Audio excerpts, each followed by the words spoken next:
আমার তো মনে হয় একজন স্টুডেন্টকে তার সম্পূর্ণ লেখাপড়া কমপ্লিট না করে তাকে চাকরিতে জোর করে ঢুকিয়ে দিলে টাকার লোভে সে চাকরিতেই বেশি মন দেবে, পড়াশোনাতে তার মনই বসবে না। আর ফাইনালি আমরা একজন অর্ধশিক্ষিত ডাক্তারকে নিয়ে তো কাজ চালাতে পারি না। একজন আনরেজিস্টার্ড ডক্টর যে এখনো লাইসেন্স পায়নি তাকে নিয়ে তো আপনারা হাসপাতাল চালাতে পারেন না। উনি শিখে নেবেন, আর যতদিন না উনি ডাক্তারি পাশ করছেন আমরা তো ওকে পোস্ট দিচ্ছি না। উনি অ্যাপ্রেন্টিস হিসেবে কাজ করবেন, সিনিয়র ডাক্তারদের আন্ডারে কাজ শেখার সুযোগ পাবেন, আর তারপর যদি ডাক্তারি পাশ করে আসে তখন তো আমাদের আর কোনো আপত্তি থাকবে না। হ্যাঁ, তারপর আপনি বেটার চান্স পেলে চলে যাবেন, আপনার রেজাল্ট তো তাই বলছে। স্যার আপনি 1 বছরের কন্ট্রাক্ট করে নিন আমার সাথে, আমি 1 বছর অবধি কোথাও যাব না, আপনাদের এখানেই সার্ভিস দেব। আর তারপর? স্যার তারপর কি হবে সেটা তো আমি নিজেও জানি না, ভবিষ্যৎ তো আর দেখতে পাই না। 1 বছর অবধি দেখতে পাচ্ছি সেটাই আপনাদের জানালাম। হতে পারে এরপর হয়তো আমি লেখাপড়া করব, লেখাপড়া করার জন্য হয়তো চলে যেতে পারি। আমার তো মনে হয় আপনার সেটাই করা উচিত।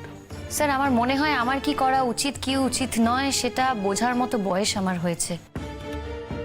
আপনি বোধহয় আপনার এখতিয়ারের বাইরে গিয়ে আমায় প্রশ্নগুলো করছেন। দেখুন, আপনি ওনার সাথে এভাবে কথা বলতে পারেন না। আপনি একটা ইন্টারভিউ বোর্ডে এসেছেন, সেটা মাথায় রাখা উচিত।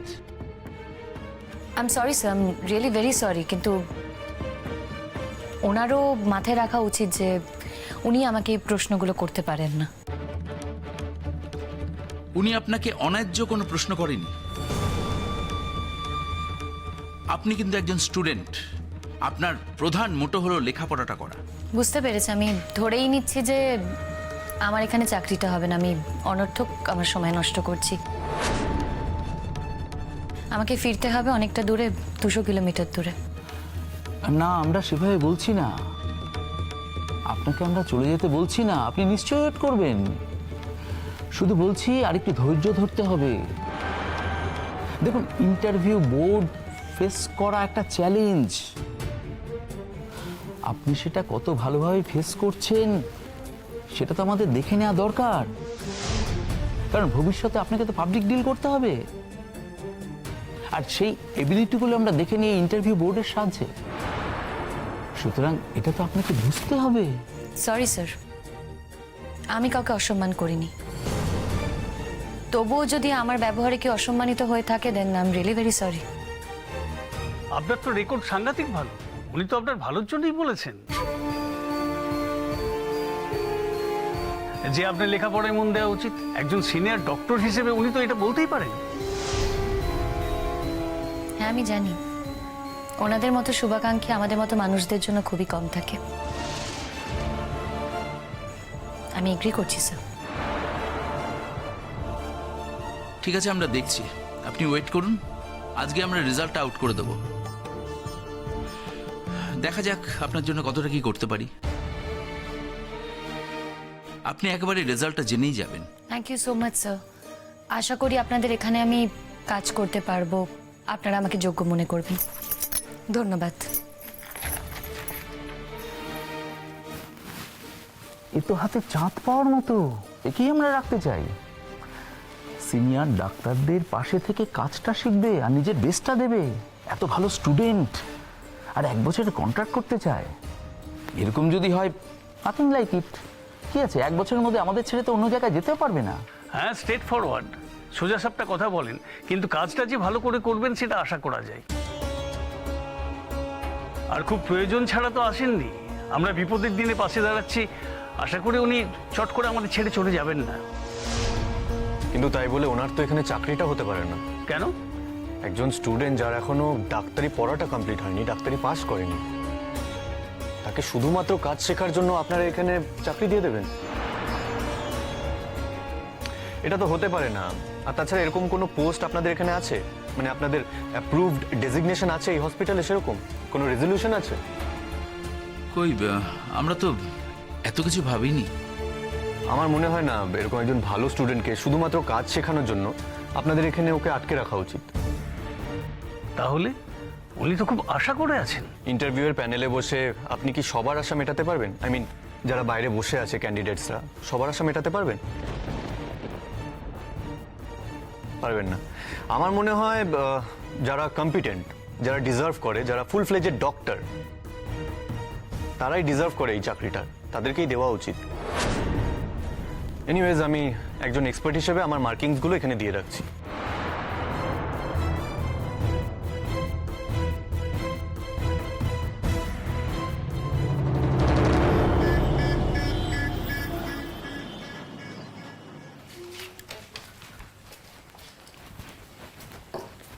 কি ব্যাপার বলতে রইনি? আজকে আমি কোথাও যশকে দেখতে পাচ্ছি না। দুটো চা। যশ কোথায় গেল? নেই রে, কলকাতায় নেই, কুলুং বলে একটা জায়গায় গেছে। হোয়াট? কি ব্যাপারটা কি? এত অবাক হওয়ারই বা কি হলো? কুলুং বলে একটা জায়গায় গেছে যশ, 200 কিলোমিটার দূরে হবে কলকাতা থেকে। ইন্টারভিউ নিতে গেছে একটা। ডক্টর বোসকে বোধহয় ইন্টারভিউটা নিতে অ্যাপ্রোচ করা হয়েছিল, কিন্তু ডক্টর বোস যেতে পারেননি, সেই জায়গায় যশ গেছে। কি বলছিস কি রে? তাহলে তো দেখছি তোর কপাল থেকে শনি ছাড়ছে না কিছুতেই। মানেটা কি? কি ব্যাপার বলতো? তুই কি বলছিস কিছুই বুঝতে পারছি না। আরে আর বলিস না, তোরা কি জানিস যে শবনম কুলুঙ্গে গেছে? আমার কাছে কিন্তু স্কুপ আছে। স্কুপটা কোথা থেকে পেয়েছি সেটা আমার কাছে জানতে চাস না, কারণ আমি তোকে বলবো না। কিন্তু আমি জানি যে শবনমও কুলুঙ্গে গেছে। ওখানে ও একটা হসপিটালে চাকরির জন্য অ্যাপ্লাই করেছে, আর সেটার জন্য ইন্টারভিউ দিতে গেছে। যশ তো ওখানে ইন্টারভিউ নিতেই গেছে, তার মানে সেম প্লেস হবে, হ্যাজ টু বি। যশ কি বলেছে রাতে ফিরবে? না, বললো যে যদি দেরি হয়ে যায় তাহলে রাত্রিবেলা ফিরবে না, এতটা ড্রাইভ করবে না। শোন রোহিণী, শবনম কিন্তু ওখানে থাকবে বলেই গেছে। বলা তো যায় না, হতে পারে যে দুজনে একসঙ্গে রাত কাটাবে। শাট আপ স্বপ্নদীপ, কি বলছিস, কার সামনে দাঁড়িয়ে বলছিস, কথাটা একটু মাথায় রেখে বল। তো স্পর্ধা দেখে তো আমি অবাক হয়ে যাচ্ছি, আমার সামনে দাঁড়িয়ে কথাগুলো বলছিস কি করে? ডোন্ট ফরগেট আমি যশের বউ। আর এনিওয়ে, যশের সঙ্গে আমার পাকা কথা হয়েই গেছে। তুই সত্যি ভীষণ বোকা রে রোহিণী। না না, তোর বয়স বেড়েছে ঠিকই, কিন্তু বুদ্ধি এখনো পাকেনি। নাহলে তুই এই কথাটা বলতিস না যে যশের সঙ্গে তোর পাকা কথা হয়ে গেছে। আরে এসব ক্ষেত্রে কি কোনো কথার দাম থাকে, কোনো কথার জায়গা থাকে? আজ হয়তো এমন করে ভুলিয়ে দিল যশকে যে তোর কাছে রাখা সব কথা ভুলেই গেল। না, এইসব মেয়েদের তো কাজটাই এটা না, মানুষকে কথা দিয়ে মন ভোলানোর জন্য এরা ওস্তাদ। সেটা তো তুই জানিস। তুই বলিসনি কেন আমাকে? তুই জানতিস যখন শবনম যাচ্ছে, আমায় বলিসনি কেন তুই?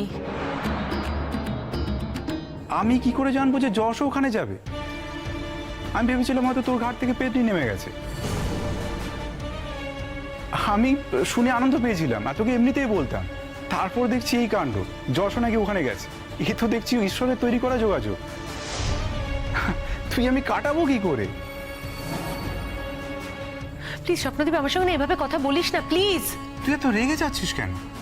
তোর রাগ করার মতো তো কোনো কথা আমি তোকে বলিনি। আমি জাস্ট একটু ইয়ার্কি করছিলাম। তোর কাছে যেটা ইয়ার্কি স্বপ্নদীপ, সেটা আমার কাছে কিন্তু লাইফ অ্যান্ড ডেথ কোয়েশ্চেন। কিন্তু যশ তো তোকে কথা দিয়েছে। মোহিনী মায়া বুঝিস? মোহিনী মায়া, এটা যখন কারোর ওপর কাজ করে না, তখন কোনো কথা টথা কোনো কিছুরই দাম থাকে না স্বপ্নদীপ। তোরা নিজেরাই তো বলছিস। তুই যশকে ফোন কর। করেছি। তোর মনে হয় আমি যশকে ফোন করিনি? আমি বহুবার ফোন করেছি, আমি সিগন্যালই পাচ্ছি না ওকে। ও তো বলেই গেছিল আমি এমন একটা রিমোট জায়গায় যাচ্ছি, আমাকে তোরা ফোনে নাও পেতে পারিস। পাচ্ছি না। ব্যাস, তাহলে তো হয়ে গেল। কি হয়ে গেল মানে কি? না মানে কুলুং জায়গাটা আমার খুব চেনা। কি করে? আরে আমার মামাতো ভাই তো কুলুঙ্গে থাকে, ও তো ওখানকার লিডার রে। রিয়েলি? আরে হ্যাঁ, আমার মামাতো ভাই ওখানকার নেতা।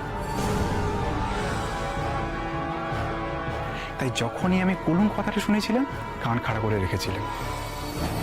অলরেডি মামাতো ভাইকে বলে দিয়েছি আমার একজন কলিগ যাচ্ছে টেক কেয়ার করতে। টেক কেয়ারটা আজ রাত থেকেই করতে বল। মানে? এত বুঝিস, এত বুদ্ধি মাথায়, এই কথাটা বুঝিয়ে দিতে হবে? আশ্চর্য। কি আশ্চর্য! বুঝতে না পারলে মানে জানতে চাইবো না? তোর মামাতো ভাইকে না প্রথম রাতেই শবনমকে বুঝিয়ে দিতে বল। বুঝিয়ে দিতে বল এমন করে যাতে শবনমের আর লোক সমাজে মুখ দেখানোর রাস্তাটা না থাকে। ক্লিয়ার? তার মানে ওয়ান্স অ্যান্ড ফর অল এটাকে শেষ করতে হবে। আমি বুঝে গেছি এটা এটা আমার পিছন ছাড়বে না, এই চক্কর আমার সঙ্গে আজীবন লেগে থাকবে, এটা আমার বোঝার সারা। শবনমকে আমি যশের থেকে আলাদা করতেই পারবো না, পারছি না, কোনোভাবে পারছি না। শনিটার মতো যশের পিছনে লেগে রয়েছে, তাই প্রথম রাতেই বিড়ালটা মেরে দিতে হবে। As simple as that. তুই কি বলতে চাইছিস বলতে রোহিণী? তোর কথাটা কিন্তু এখন আমার কাছে ক্লিয়ার নয়। নজরদারি রাখতে বল না প্লিজ। তোর কি মামাতো ভাই, তাকে বল শবনমের ওপর নজরদারি রাখতে, এটুকু তো করতে পারবে। আর কি মেয়েটার আছেটা কি, বিয়ে ফিয়ে তো করবে না, হবে বলে আমার মনেও হয় না। তোর মামাতো ভাই কি একটা লিডার ফিডার বলছিস না, সে যদি এরকম একটা হাফ ডাক্তারকে সঙ্গী হিসেবে পায় ভালোই তো হয়। কিন্তু আমার মামাতো ভাইয়ের তো বিয়ে হয়ে গেছে। সো হোয়াট, বিয়ে আমারও হয়ে গেছিল, তার জন্য আমার কি কিছু কম অশান্তি পোহাতে হয়েছে? দেখিসনি কিছু? আর বিয়ের কথা তোকে কে বলেছে স্বপ্নদীপ? আমি তো একবারও বলিনি যে বল বিয়ে করতে হবে, নো। কিন্তু এমন একটা কিছু করতে হবে যাতে ওকে বুঝিয়ে দেওয়া যায়, যাতে ওর এই শহরে ফেরার রাস্তাটা টোটালি বন্ধ করে দেওয়া যায়, এবং এমন একটা কিছু করতে হবে যাতে ও কারোর কাছে মুখ দেখাতে না পারে। এটুকু করতেই হবে। এইটুকু কি করে দিতে পারবি? Rohini please Swapnadeep, please please, মানে আমাকে এতটুকু শান্তি দে। আমি না সত্যি আর পারছি না। ওকে এমন একটা শাস্তি দে, এমন একটা শাস্তি দে যাতে সারা জীবনের জন্য ওর ছায়া মারাতে না হয়। আমার যেন ওর মুখ দর্শন করতে না হয়, ওর যেন কোনো ছায়া আমাদের জীবনে না পড়ে। প্লিজ প্লিজ, তুই এতটুকু আমার জন্য করে দে। যদি বন্ধু হিসেবে এইটুকু অন্তত ভালোবেসে থাকি, সেটুকু করে দে প্লিজ। আমি চেয়ে নিচ্ছি তোর কাছে। ঠিক আছে, ডান, আমি ওকে ফোন করে দিচ্ছি। কিন্তু যশ তো আজ ওখানে আছে। উফ বাবা, যশ ওখানে আছে তাতে কি হয়েছে? যশ ওখানে আছে মানে এটা তো নয় যে ওরা দুজনে হাত ধরাধরি করে সবসময় ঘুরে বেড়াচ্ছে। শোন, আমার সঙ্গে যশের যা কথা হয়েছে, অন্তত কিছুক্ষণের জন্য হলেও যশের এই কথাটা মনে থাকবে যে যশ আমাকে কথা দিয়েছিল। যশ আমাকে বলেছিল কোনোদিন আমি ছাড়া অন্য কোনো মেয়ের দিকে তাকাবে না, শবনমের নাম উচ্চারণ করবে না। এই কথাটাও আমাকে বলেছিল তো। ওর যদি সেটা কিছুক্ষণের জন্যও মাথায় থাকে তাহলে সেই সুযোগটা আমাদের নিতে তো অসুবিধে নেই। যশ যদি শবনমকে পাহারাও দিয়ে থাকে, আমি তো খবরটা পাবো, আমি তো অন্তত জানতে পারবো এইটুকু। কিন্তু ও তো বলছে ফোনে লাইন পাওয়া যাচ্ছে না। আমার কাছে অন্য একটা লাইন আছে, ওই সিম থেকে ওর লাইনটা আমি ঠিক পেয়ে যাব। তুই কোনো চিন্তা করিস না, আমি এক্ষুনি ফোন করে দিচ্ছি মামাতো ভাইকে। শোন, ওর পক্ষে যা যা ব্যবস্থা করার ও সব করবে, ডোন্ট ওয়ারি। আমি তোর কাছে চিরকৃতজ্ঞ থাকবো স্বপ্নদীপ। প্লিজ তুই আমার জন্য এটুকু করে দে। তুই ওকে এমন শাস্তি দে যাতে ও যশের দিকে অন্তত ফিরে না তাকে, ও যশের দিকে যেন হাতটাও আর না বাড়ায়। আমি আর না এটা মেন্টালি আমি নিতে পারছি না। আমাকে একটু শান্তি দিবি প্লিজ, প্লিজ একটু করে দে আমার জন্য। বললাম তো, ডান। তুই জাস্ট একটু ওয়েট কর, আমি ফোন করে এসে তোকে জানাচ্ছি, কেমন?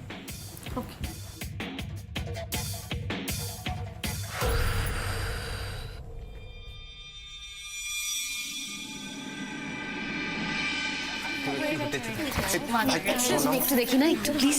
সরি।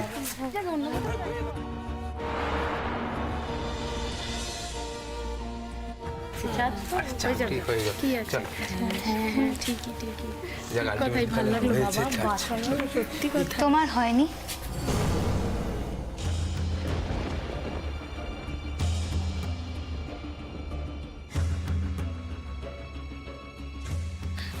এক্সকিউজ মি, বলছি বাসুদেব দাস সিইওর সাথে একটু দেখা করা যাবে? স্যার তো নিজের চেম্বারেই আছেন, স্যারের ঘরে লোক আছে, কোথায় কথা বলছেন। একটু দেখা করা যাবে? যান, সোজা চলে যান, সোজা গিয়ে ডান দিকের ঘরটায় নেম প্লেটে নাম লেখা আছে।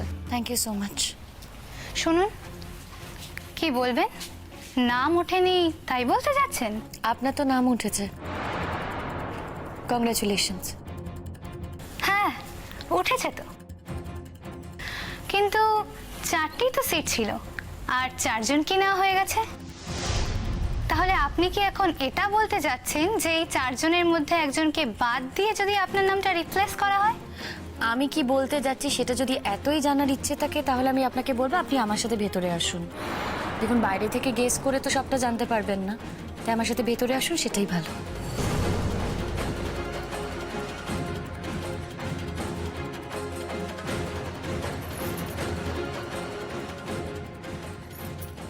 মে I come in sir? Please come in. হ্যাঁ, কি ব্যাপার? ও, আপনি তো ইন্টারভিউ দিলেন না? হ্যাঁ, সেই কারণেই আপনাকে একটা প্রশ্ন করতে এসেছি স্যার। বলুন। এক্স্যাক্টলি কি গ্রাউন্ডে আপনি আমাকে বাদ দিলেন? আচ্ছা, ইন্টারভিউয়ার যে, তাকে কি জিজ্ঞেস করা যায়? জিজ্ঞেস করা যায় স্যার। যদি মনে হয় কোথাও কোনো ভুল আছে তাহলে নিশ্চয়ই জিজ্ঞেস করা যায়। স্যার, কোয়ালিফিকেশনের দিক থেকে যদি দেখতেন, পার্সেন্টেজের দিক থেকে যদি দেখতেন, তাহলে তো আমার এই চাকরিটা পাওয়ার কথা ছিল। আর আমাকে তো এমন কোনো প্রশ্ন করাও হয়নি যার উত্তর আমি দিতে পারিনি। আর দ্বিতীয় কথা, যে রেসিডেন্সিয়াল পোস্টের কথা বলা হয়েছিল, আমি তো আপনাদের জানিয়েছিলাম যে আমার এতে কোনো আপত্তি নেই। তাহলে কেন স্যার, কিসের জন্য আমি চাকরিটা পেলাম না? কিন্তু আপনি তো এখনো ডাক্তারি পরীক্ষায় পাশ করেননি, তাই মেডিকেল অফিসার হিসেবে আপনাকে রিক্রুট করতে আমরা পারছি না। স্যার, তাহলে যে মেডিকেল অ্যাসিস্ট্যান্টের পোস্টটা ছিল সেটা কি হলো? সেখানে আমরা একজন ডাক্তারকে রিক্রুট করেছি। তাহলে স্যার, যখন আমি আগেই আপনাদের লেটারটা লিখেছিলাম, লিখিতভাবে জানতে চেয়েছিলাম, তখন সেটা রিপ্লাই কেন করেছিলেন? শুনুন, we have changed our decision. আমরা মনে করেছি যে এই পোস্টে একজন ডাক্তারই থাকা দরকার। একজন সিনিয়র ডাক্তারের আন্ডারে একজন জুনিয়র ডাক্তার কাজ করবে। আপনারা তাহলে আমাকে এটুকু সুযোগ দিলেন না। এইটুকু সুযোগ দিলে কি খুব বেশি হয়েছে তো স্যার? চাকরিটা ঠিক সুযোগের উপর নির্ভর করে নাকি যোগ্যতার উপরে নির্ভর করে? Just shut up. আমি আপনার সাথে কোনো কথা বলছি না। আরে, আপনি আমাদের এক্সপার্টের সঙ্গে এরকম বিহেভিয়ার করছেন? এর পরেও আপনি এক্সপেক্ট করছেন আপনার চাকরিটা হবে? চাকরিটা তো হয়নি স্যার, তাই ব্যবহার করতে কোনো বাধা নেই। আর কেন হয়নি, কার জন্য চাকরিটা হয়নি, সেটা কিন্তু আমি খুব ভালো করেই জানি, আর সেটাই আপনাকে জানিয়ে দিতে এলাম। চাকরির উমেদারি করতে আসিনি, কিংবা একবারও আপনাকে রিকোয়েস্ট করতে আসিনি যে স্যার প্লিজ স্যার আমার জন্য একটা নতুন পোস্ট ক্রিয়েট করে দিন। What do you mean? কার জন্য হয়নি? আপনি জানেন না স্যার? আপনি তো প্রেজেন্ট ছিলেন ইন্টারভিউ বোর্ডে, তো আপনি জানেন না এই ডিসিশন মেকারটাকে, কার জন্য আমার চাকরিটা হয়নি, কে কি বলেছে, আপনি তো সবটাই জানেন। তাও যদি আপনি না জানেন, আমি আপনাকে বলে দিচ্ছি। মিস্টার যশ বোস, ওনার জন্য আজ আমার কাজটা হয়নি। আপনারা কি পরস্পরকে চেনেন? চিনি কি চিনি না সেটা ম্যাটার করে না স্যার এখানে। তবুও যদি জানতে চান, আমি চিনতাম ওনাকে, কিন্তু এখন মনে হচ্ছে এই মুহূর্তে আর চিনি না। একজন এক্সপার্ট হিসেবে আমি আমার ওপিনিয়ন জানিয়েছি। হ্যাঁ, আমার ওপিনিয়নকে কেউ চ্যালেঞ্জ করতেই পারে। চ্যালেঞ্জ করার পর কর্তৃপক্ষ ডিসাইড করবেন তারা কি করবে, কিন্তু তাতে আমার সিদ্ধান্ত বদলাবে না। জানি বদলাবে না স্যার, আমি সেটা খুব ভালো করেই জানি যে আপনার কোনো ওপিনিয়ন বদলাবে না। আর এক্সপার্ট হিসেবে আসা মানেই কিন্তু কাউকে বাস দেওয়া নয়, নিরপেক্ষ বিচার করা। সরি টু সে, আপনার মধ্যে সে নিরপেক্ষতা নেই। যদি থাকতো তাহলে আজ এই কাজটা আমি পেতাম স্যার। আপনি ডেলিবারেটলি চেয়েছিলেন আমার ক্ষতি করতে, আপনি সেটাই করেছেন। আপনি ডেলিবারেটলি চেয়েছিলেন যাতে আমার চাকরিটা না হয়, আপনি সেটাই করেছিলেন। আপনি ডেলিবারেটলি চেয়েছিলেন সবার চোখে আঙুল দিয়ে দেখাতে যাতে এই মেয়েটাকে কেউ চাকরিতে না নেয়, আপনি সেটাই করেছেন। আর তা না হলে না স্যার, আজকে এই কাজটা আমিই পেতাম যদি কোয়ালিফিকেশনের বিচার করা হতো। বিচারের মাপকাঠিতে যদি দেখা হতো তাহলে কিন্তু এই কাজটা আমারই করার কথা। আসলে কি বলুন তো স্যার, আমার তো এখন কোথাও যাওয়ার জায়গা নেই, আমার কোনো কিছু করার নেই, তাই আজকে আমার সাথে এটা হলো। কিন্তু বিচারের মাপকাঠিতে দেখতে গেলে কিন্তু এই কাজটা আমারই করার কথা। আপনি তো দেখছি নিজের পিঠ নিজেই চাপড়াচ্ছেন। হ্যাঁ স্যার, নিজের পিঠ নিজেই চাপড়াচ্ছি, কারণ আমি জানি যে আমার সেই যোগ্যতা আছে নিজের পিঠ চাপড়ানোর মতো। অধিকাংশ লোকই তো নিজের পিঠ নিজেই চাপড়ায়, তারপর ফলস, তারা জানেই না যোগ্যতার মাপকাঠি কি। আমি জানি আমার যোগ্যতার মাপকাঠি কি, তাই আমি আপনাকে বলতে পারি স্যার, আমার থেকে বেশি কোয়ালিফিকেশনের মেয়েকে আপনি কিন্তু চাকরিতে রাখতে পারবেন না। সেটাই হয়তো আপনার disqualification. Sir sorry to say, আপনার মুখের ওপর কথা বলছি, প্লিজ কিছু মনে করবেন না স্যার।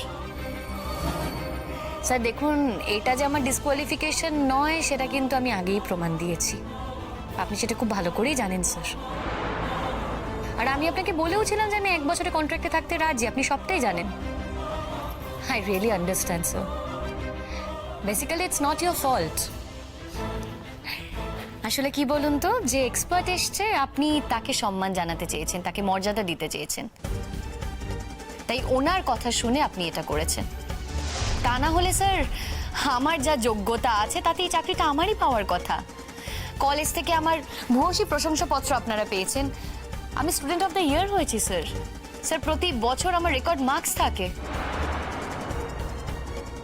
তারপরেও এই কাজটা আমি পেলাম না স্যার। দেখুন, যদি যোগ্যতার বিচার করা হতো না স্যার, এই কাজটা কিন্তু আমারই করার কথা।